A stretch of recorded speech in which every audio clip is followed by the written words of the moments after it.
หมู่ที่เป็นกระเทยบ่ต้องมาเอากระปจายยกเก้าอี้มาเติมตีอันตีศาลาตีหน้านี่เนาะผู้ใหญ่ตีเต้นนี่เนาะประจายเนอะประจายท่านผู้ช่วยจิมแล้วพี่น้องเฮาที่อยู่ทั้งนี้นี่เว้นต่างให้เปิ้นไปจะขนของเข้ามานี่เนอะลบตั้งเพศหน่อยอันนี้นกกิงกะลาเจ้าเจอคนเก้าอี้กำเนอะฟ้อนขันดอกเนาะฟ้อนกาสลองอ๋อเจ้าเนาะเจ้าฟ้อนชุดนี้แล้วก็โอ้ท่านอาจารย์ท่านพระครูสุเมธธรรมเสวีท่านอาจารย์ขึ้นบนวิหารเลยครับนั่งตั้งลุงกันบ่พอการแสดงก่อนน้องเจ้าขุนมาออกมานี่ก่อนลูกท่านอาจารย์โยมบุญชาญโยมบุญมีไม่รู้จัก ดีใจเนาะดีใจมากเลยเดี๋ยวไปหาสาธุโอ้แม่สาธุโอ้เห็นละมานั่งเลยเอาท่านสามเณรเอารักต่อเลยเนอะตั้งเพื่อสาธุเอาต่อเลยตุลุงท่านอาจารย์จำเริญอนุโมทนาครับเจ้าภาพที่ได้ร่วมเรียนเจอเนอร์โยมจะหอมบริจาคเกาะเรียนเจอเนอร์ที่เรียงนามอันใดเกาะเรียนเจอเนอร์ได้โจทย์ชื่อเนาะอนุโมทนาเนอร์มาจากจังใดบ้านเฮาเนาะอนุโมทนาเนอร์ท่านใดที่จะให้เจ้าหอมกฐินเนาะกฐินสามัคคีของวัดทุ่งโป่งก็เรียนเจิญเนอะเรียนเจิญมีแบงค์พันแลกแบงค์ร้อยแลกแบงค์ซาวก็ได้เนอะเรียนเจิญเนอะเรียนเจิญอนุโมทนากับคุณโยมแสงเทียนตั้งการคุณโยมเมการกติกาคุณโยมทองหลินแตกฉานปัญญากรพร้อมครอบครัว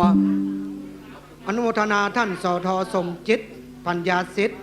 อนุโมทนากับคุณโยมสุภาพนางซ่อนกินอยู่เย็น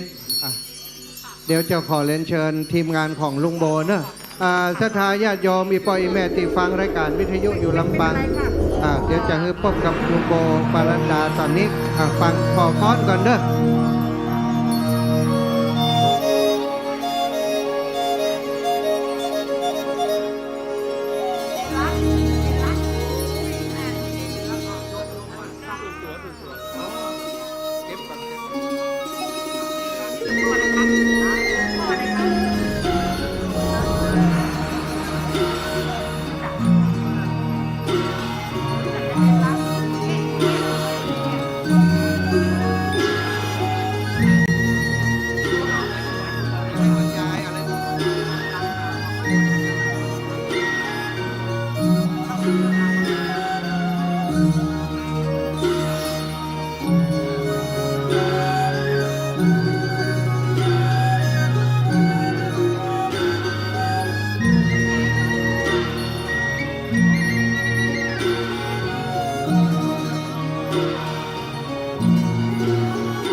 ครับขณะนี้ท่านกำลังชมการ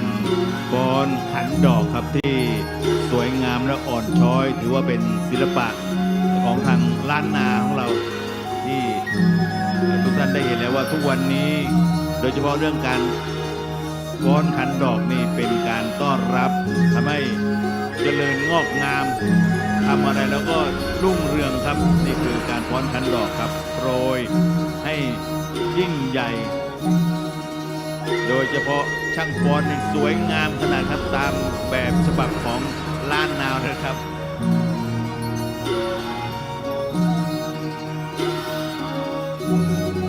ถือว่าเป็นล้านนาประยุกต์ครับ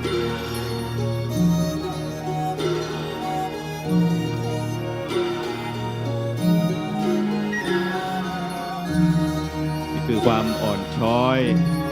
โดยเฉพาะท่าโปรยดอกไม้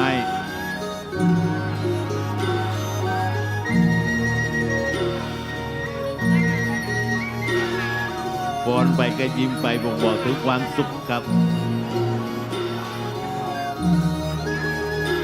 นั่นก็คือครับเราจะมีการฟ้อนอีก2นะครับรายการนั่นก็คือฟ้อนกาสะลองและฟ้อนดอกระมิงครับ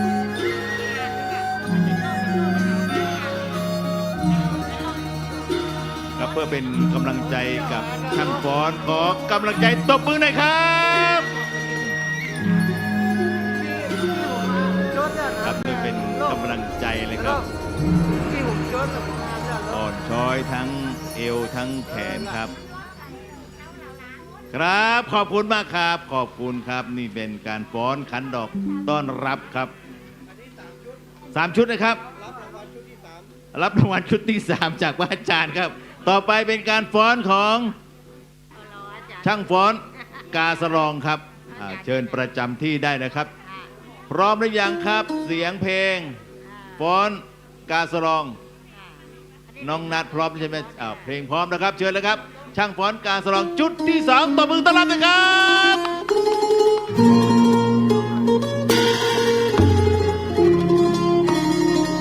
ดอกกาสะลอง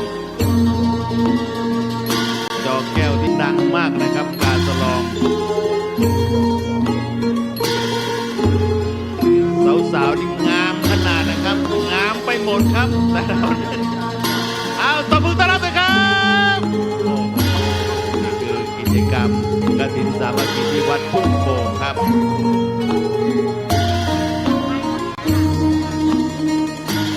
มวยโดยสาวงามไม่ได้บอกว่ามาจากสถานที่ใดครับ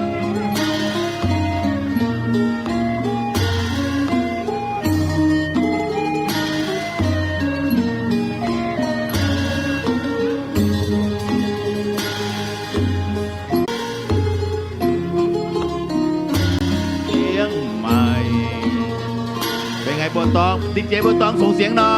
ยสวัสดีเจ้ายินดีตอนรับทุกท่านติวัดตุ้งโป่งนะเจ้าตอนนี้การแสดงจะเป็นการฟ้อนที่มีชื่อชุดว่าฟ้อนกาสะลองนะเจ้าครับต้องสำเนียงทางเมืองหน่อยถึงจะเข้ากับบรรยากาศเจ้าอันนี้เป็นแต่งตัวตั้งแต่ตี 3แต่งตัวตี 3เลยครับตี 3แล้วแม่ไม่ได้หลับนะนั่งตลอดนะกลัวผมจะหลุดมวยผมจะหลุดเจ้าข้าวเช้าก็ไม่กล้ากินใช่ครับบ่บ้านหันกระจำบ่ได้อย่าบางงามแต่งามว่าเพราะว่าจะไม่ได้จำบ่ได้ทั้งหมดเป็นคนมีบุญเนอะเป็นคนมีบุญเจ้าอายุยืนใช่คนที่ฟ้อนรำนี่เกิดไปชาติหน้าจะเป็นนางฟ้านางสวรรค์ใช่เจ้าท่านใดที่เข้ามาในงานแล้วนะเจ้าอยากจะสมทบทุนมันจะมีจังหวะนับด้วยนะลุง3 2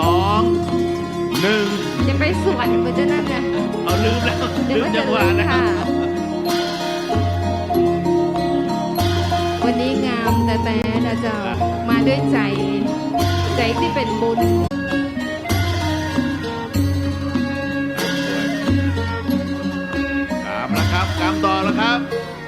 โอ้โหงามมากครับ ปรบมือดังๆคือกับกลุ่มแม่บ้านทุ่งโป่งนะเจ้า ถ้าใครตบมือดังๆ เย็นนี้4 โมงเย็นจะมีรางวัล อ่ะฮะ รางวัล4 โมงเย็นนะ แต่การตบมือแล้วก็จะโชคดีเลยล่ะ โชคดีนะครับ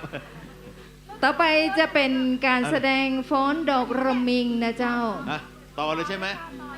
ต่อ จะเป็น อันไหนแน่ครับ อันนี้ค่ะ